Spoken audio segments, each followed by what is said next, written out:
Event 310, entrant 5, Callum Trainer. My theme for this year's Actors Championship revolves around stories.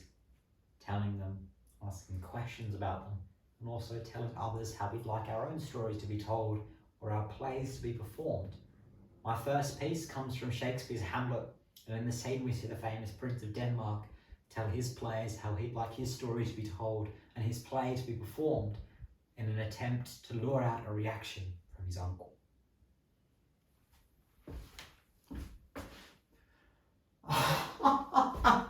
Speak the speech, I pray you, as I pronounced it to you trippingly on the tongue. But if you mouth it as many as your plays do, I leave the town crier spoke my lines. Nor do not soar the air too much of your hand thus, but use all gently from the very torrent tempest, as I may say, whirlwind of passion, you must acquire and get a temperance that may give it smoothness. Oh, fends me to the soul to hear a robustious, periwig patted fellow tear a passion to tatters, the very rags, to split the ears of the groundlings, who, for the most part, are capable of nothing but inexplicable dumb shows and noise. Pray you, avoid it.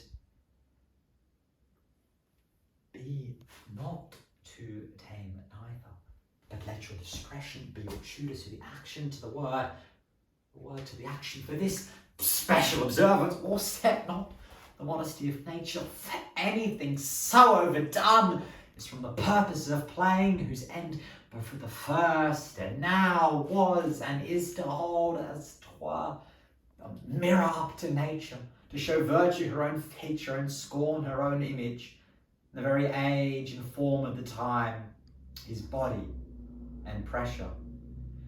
Now this overdone or come tardy off, though it make the unskilful laugh, cannot but make the judicious grieve, the censure of which one must, in your allowance, o'erweigh a whole theatre of others. Oh, there be players that I've seen play and heard others praise, and that highly, not to speak it profanely, that neither have any acted of a Christian legate, of Christian pagan nor man, have so strutted and bellowed, that I've thought some of nature's journeymen have made men and not made them well. They imitated humanity so abominably. Oh, reform it altogether, and let those that play your clowns speak no more than is set down for them. For there be of them themselves laugh at us, a quantity of barren spectators to laugh to.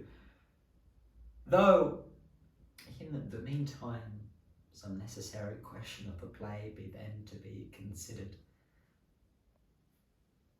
That's villainous, and shows the most pitiful ambition in the fool that uses it. Go! Make you ready!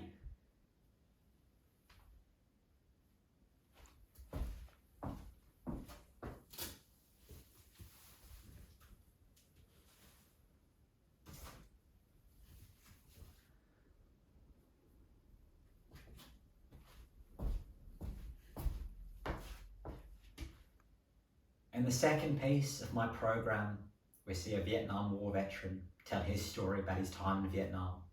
And he also asked questions about stories his father had told him previously in relation to the Anzac legend. This is A Walk in the Light Green by John Schumann.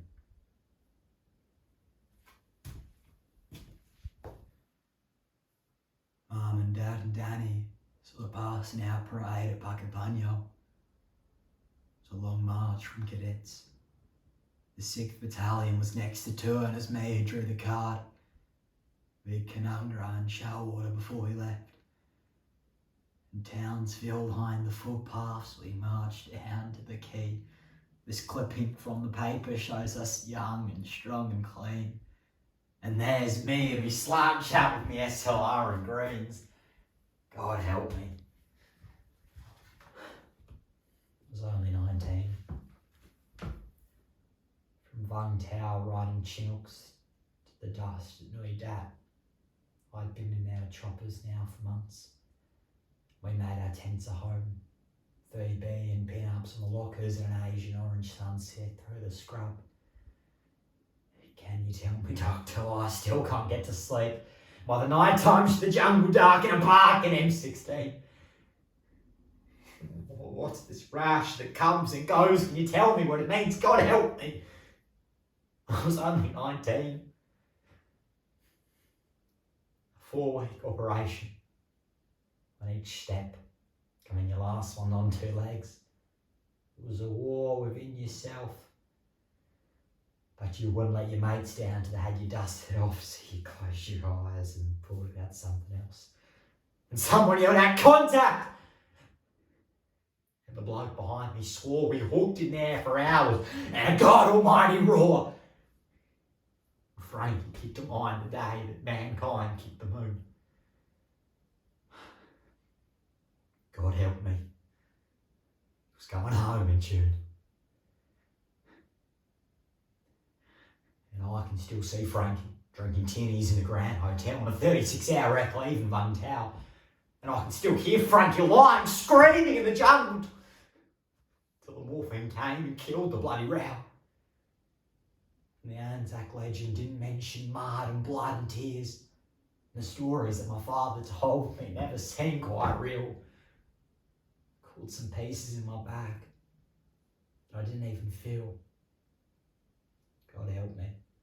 I was only 19. And can you tell me, Doctor, why I still can't get to sleep? And why the Channel 7 chopper chills me to my feet? What's this rash that comes and goes? Can you tell me what it means? God help me. I was only 19.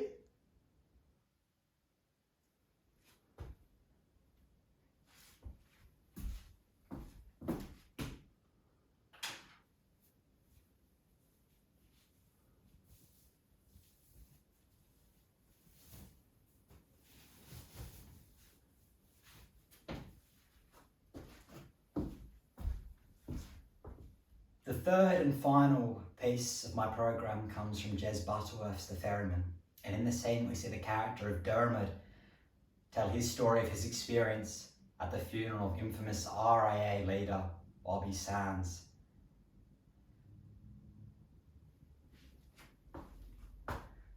We got the first bus from Waterside and it's coming down stair rods all the way. 6 a.m. and the coach was sardines and we stood up the whole way riding to Belfast on the way to the funeral. It's red hot, steamed up, dripping down the windows, banners, flags, all furrowed. But we haven't got no banner, no flags. All we've got is a fucking bic. This big biro, right? So I take it out and write your man's name in my hand, and Shane writes it on his too. Bobby Sands, R.I.P. And we write it on the back of our jackets, but the fucking biro packed in, and all it says on my back is B.O. I'm gonna walk around all day with B.O. on my back like it's some warning, some sign for the rest of the mourners to stay clear of me. And then this old girl's there, 80 years old. She reaches in a bag, she fishes out a can. A fucking aerosol. Turn round, Ween! And so we stand side by side, backs to her, and she sprays justice across both our bags in black fucking aerosol. And so we ride into Belfast with the whole bus singing, and I start chanting, "Justice, justice, justice!" We ride the whole way into Belfast with the whole bus singing all the way into the city. By the time we got to St. Luke's, the whole place is jammed to standing. They've rigged up speakers, but there's 4 or 5 helicopters circling the chapel. You can't see or hear a feckin' thing, just the backs of steaming coats and helicopters. And so they bring the coffin out, and that's the first glimpse of the boy from Twinbrook. 6 deep for 9 miles, and we crawl our way to the front. And this black van passes, and as it does, The whole crowd starts chanting your man's name. Bobby Sands! Bobby Sands! Bobby Sands! And the hearse stops outside the gates of the cemetery. They lift your man out, lift out the coffin and place it on trestles. There's Reef's Hail Marys, Joyful Mysteries, a piper playing the Long Kesh anthem. And then from the crowd come these four rare and masks and berets that take out their pistols and boom, boom, boom, over the coffin. At the graveside they've got a ball horn, and you can hear them clean over the helicopters. They quoted Bobby. They used Bobby's own words. They have nothing in their whole imperial arsenal. They have nothing in their whole imperial... Why, how the feck did it go? Shut up, Michael, you weren't even there, man.